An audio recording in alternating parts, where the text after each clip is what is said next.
ઓમ શ્રી ગણેશાય નમઃ. જય શ્રી કૃષ્ણ મિત્રો. યોગીની એકાદશી વ્રત કથા. ભગવાન વિષ્ણુને અતિ પ્રિય છે એવી એકાદશીની વ્રત કથા સાંભળવાથી પણ આપણા સર્વ જન્મના પાપ નષ્ટ થાય છે અને અંતે ભગવાનનું શરણું મળે છે.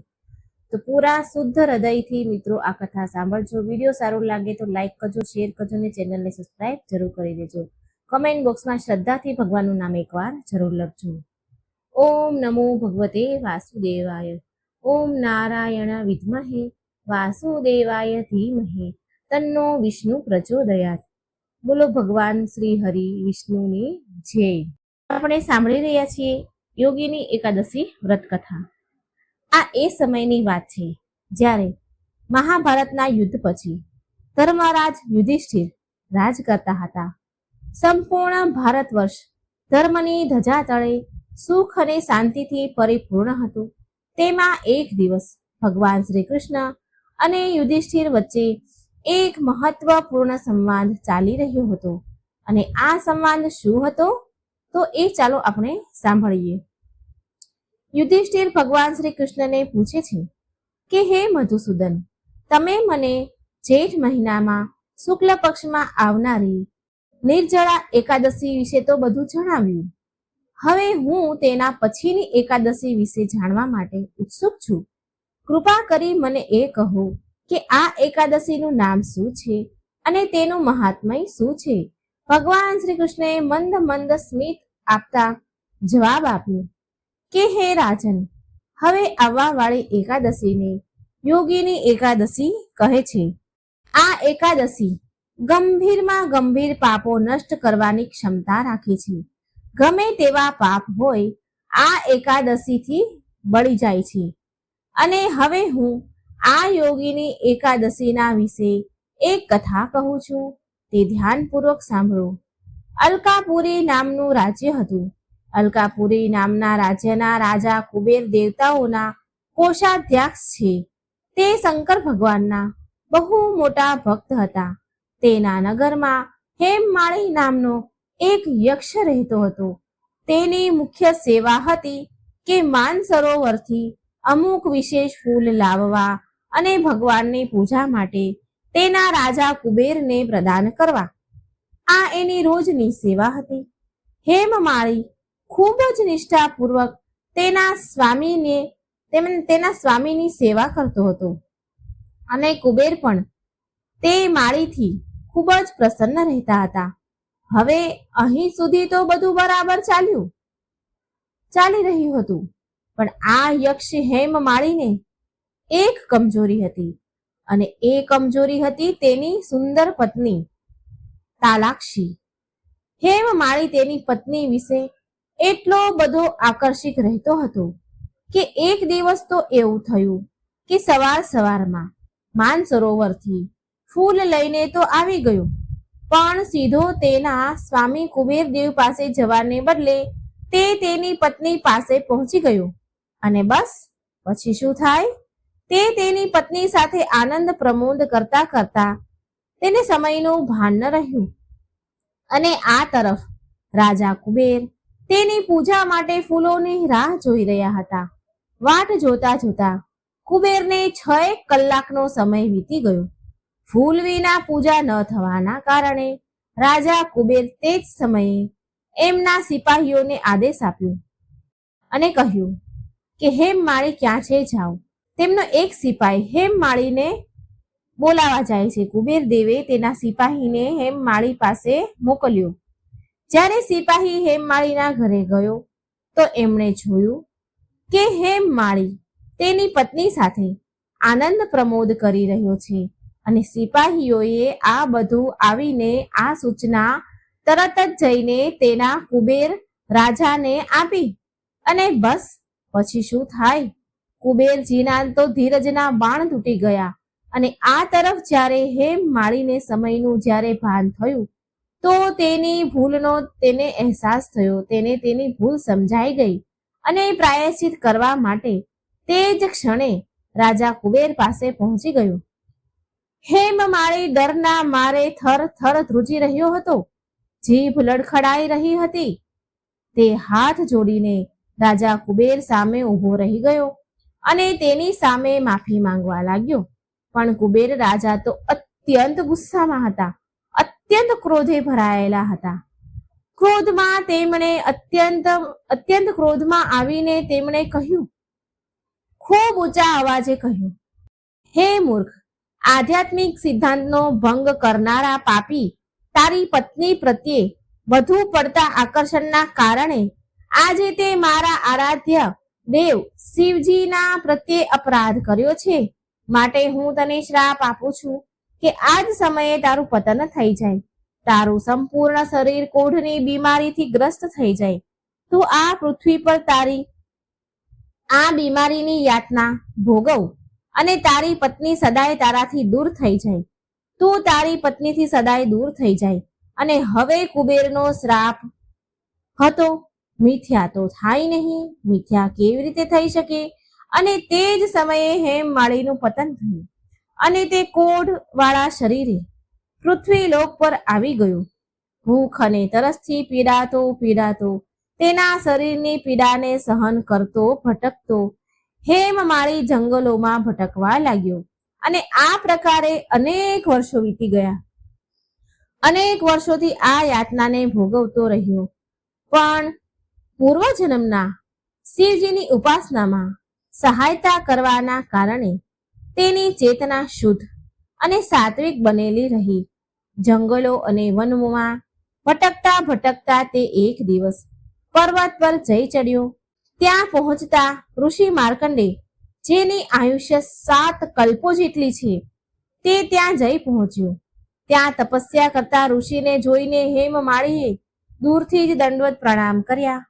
કરુણામય હૃદયથી ઋષિ માર્કંડીએ તેને પાસે બોલાવ્યો અને તેને પૂછ્યું, હે વત્સ, તું કોણ છે અને આ પ્રકારે જંગલમાં કયા ઉદ્દેશથી આવ્યો છે? ઋષિના પ્રેમપૂર્ણ વાણી સાંભળીને હેમમાળી તો ગદગદ થઈને એના પૂર્વજન્મનો બધો જ વૃત્તાંત, બધી જ ઘટના ઋષિ માર્કંડીયને સંભળાવી અને અંતમાં હાથ જોડીને કહેવા લાગ્યા, હે ઋષિવર, પૂર્વજન્મના કંઈક કર્મોના કારણે આજે મને તમારા દર્શન થયા. કૃપા કરી તમે મને આ પાપમાંથી મુક્ત થવાનો કોઈ માર્ગ દેખાડો. હેમમાળીની પ્રાર્થના સાંભળીને ઋષિ માર્કંડે કહે છે, હે પુત્ર, આવવા વાળી જેઠ માસની યોગીની એકાદશી આવશે.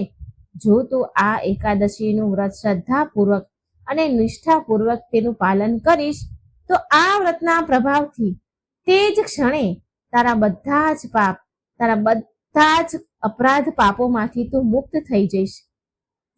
ઋષિના આવા પ્રેમ ભર્યા વચન સાંભળીને હેમમાળીની આંખોમાં તો આંસુ આવી ગયા અને તેણે ઋષિ પ્રત્યે આભાર વ્યક્ત કર્યો અને યોગીની એકાદશીના પાલન કરવાનો સંકલ્પ લઈને ત્યાંથી ચાલ્યો ગયો.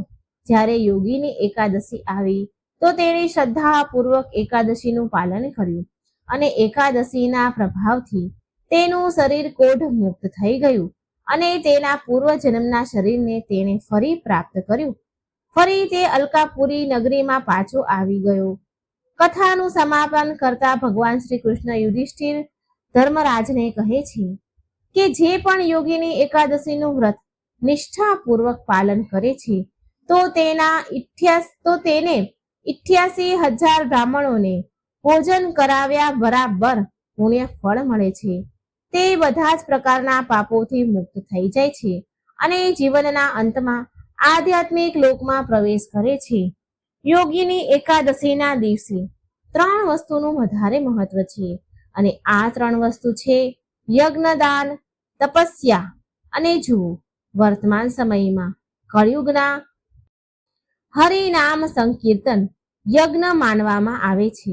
ભગવાનનું નામ લેવું એ યજ્ઞ માનવામાં આવે છે.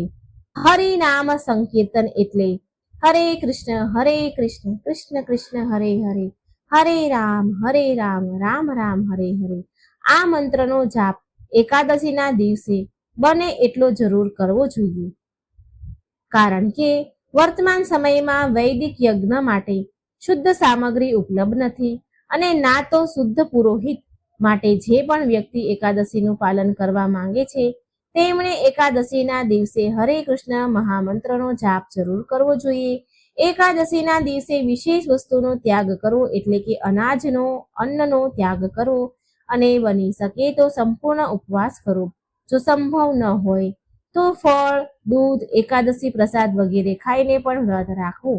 પણ એકાદશીના દિવસે અન્ન, ઘઉં, ચોખા વગેરે ન ખાવું.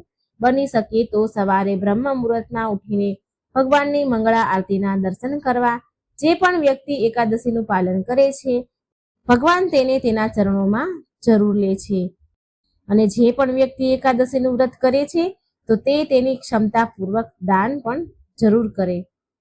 તો મિત્રો, આ હતી યોગીની એકાદશીની વ્રત કથા. ખૂબ જ પવિત્ર કથા છે મિત્રો. સાંભળવા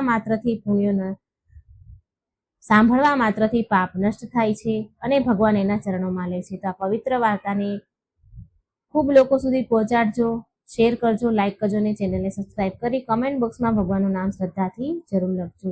ભગવાનને આપણે પ્રાર્થના કરીએ, ભગવાનનું સંકીર્તન કરીએ.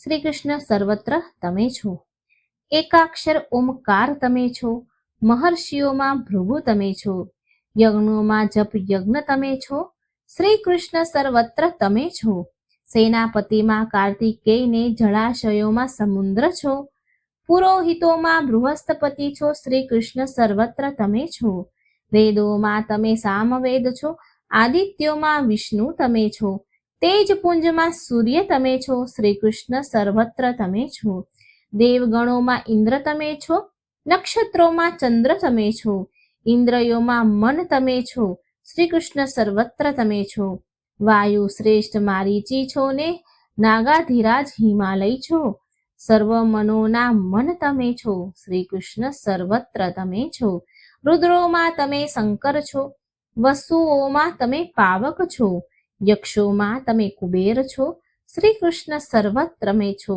ગંધર્વોમાં ચિત્રરથ છો, દેવર્ષિઓમાં નારદ છો, વાણીમાં ઓમકાર તમે છો, શ્રી કૃષ્ણ સર્વત્ર તમે છો, પર્વત શ્રેષ્ઠ સુમેરુ તમે છો, વૃક્ષોમાં તમે પીપળો છો, સ્થાવર જંગમમાં ચેતન તમે છો, શ્રી કૃષ્ણ સર્વત્ર તમે છો, હાથીમાં ઐરાવત તમે છો, અશ્વમાં ઉચ્ચ શ્રવા તમે છો, ગાયોમાં તમે કામધેનુ છો, શ્રી કૃષ્ણ સર્વત્ર તમે છો, મુનિઓમાં શ્રી કપિલ તમે છો, માનવ ગણમાં રાજા તમે છો, સૃષ્ટિ સર્જક કામદેવ છો, શ્રી કૃષ્ણ સર્વત્ર તમે છો, સર્પોમાં તમે વાસુકી છો, અનંત નામે નાગ તમે છો, ધર્મરાજ યમરાજ તમે છો, શ્રી કૃષ્ણ સર્વત્ર તમે છો, ખગમંડળમાં ગરુડ તમે છો ને વનચરમાં વનરાજ તમે છો, સમય સ્વેર ત્રિકાળ તમે છો, શ્રી કૃષ્ણ સર્વત્ર તમે છો, પિતૃઓમાં સૂર્ય અર્યમાં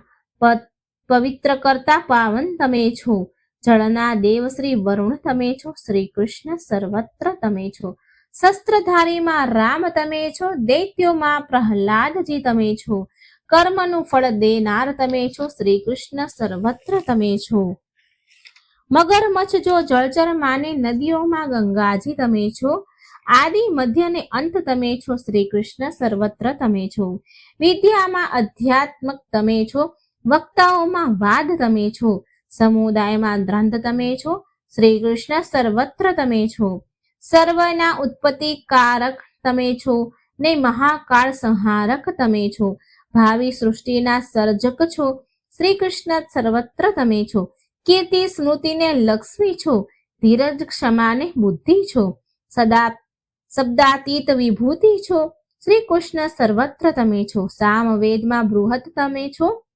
સામવેદમાં બૃહદ સામ છો ને છંદોમાં ગાયત્રી છો, સકળ સૃષ્ટિનું બીજ તમે છો, શ્રી કૃષ્ણ સર્વત્ર તમે છો, માસોતમમાં માર્ગશીર્ષ તમે છો, ઋતુઓમાં ઋતુરાજ તમે છો, તેજસ્વીનું તેજ તમે છો, શ્રી કૃષ્ણ સર્વત્ર તમે છો, નિશ્ચયના દ્રઢ નિશ્ચય છો ને વિજય વરોના વિજય છો, સત્યશાળીના સત્ય તમે છો, શ્રી કૃષ્ણ સર્વત્ર તમે છો, આયુધોમાં વજ તમે છો, ધૃતમાં છલ બલ શ્રેષ્ઠ તમે છો, ન્યાય દમનના દંડ તમે છો, શ્રી કૃષ્ણ સર્વત્ર તમે છો, કવિઓમાં શ્રી શુક તમે છો, ગુપ્ત ભાવમાં મૌન તમે છો, અકાર ઉપકાર મકાર તમે છો, શ્રી કૃષ્ણ સર્વત્ર તમે છો, મર્યાદા પુરુષોત્તમ તમે છો ને પૂર્ણ પુણે પુરુષોત્તમ તમે છો.